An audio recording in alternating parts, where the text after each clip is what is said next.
गौतम बुद्ध ने जीवन के सबसे कठिन प्रश्नों में से एक का सामना किया था। मृत्यु के बाद आत्मा कहाँ जाती है, वो किससे खोजती है, किससे मिलती है?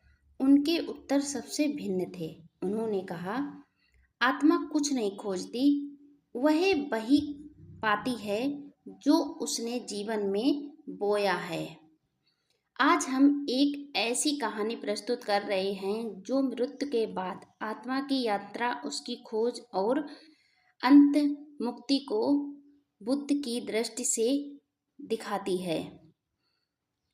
राजगृह राज्य में देवदत्त नाम का एक धनी व्यापारी था। उनके पास धन, रथ, वैभव, नौकर चाकर, बहुत पैसा था, सब कुछ था, किसी बात की कोई कमी नहीं थी।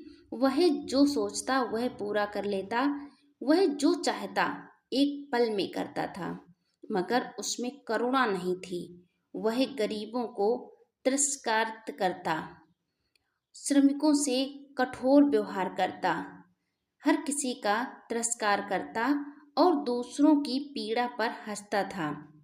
उसकी पत्नी प्रभा एक करुणामयी स्त्री थी जो उसे बार बार समझाती, देवदत्त, यह जीवन स्थायी नहीं है। कल को जब यह शरीर मिट्टी में मिलेगा तब कौन तुझे पूछेगा? क्यों नहीं ये तुम समझते? देवदत्त हंसता, मैं मरने के बाद भी अमर रहूंगा, और जोर जोर से हंसने लगता है। मेरी दौलत मेरा नाम जिंदा रखेगी। एक दिन देवदत्त बीमार पड़ा। वैद्य, तंत्र, यज्ञ कुछ काम नहीं आया। सब कुछ किया गया लेकिन वह नहीं बचा। कुछ ही दिनों में उसकी मृत्यु हो गई। लेकिन यहीं से कहानी शुरू होती है। देवदत्त की आत्मा शरीर छोड़ चुकी थी, पर वह मुक्ति नहीं पा रही थी। उसने देखा उसका शरीर अग्नि में जल रहा है, लोग रो रहे हैं, पर वह सुन नहीं सकता, बोल नहीं सकता। वह हवा की तरह इधर उधर भटकने लगा।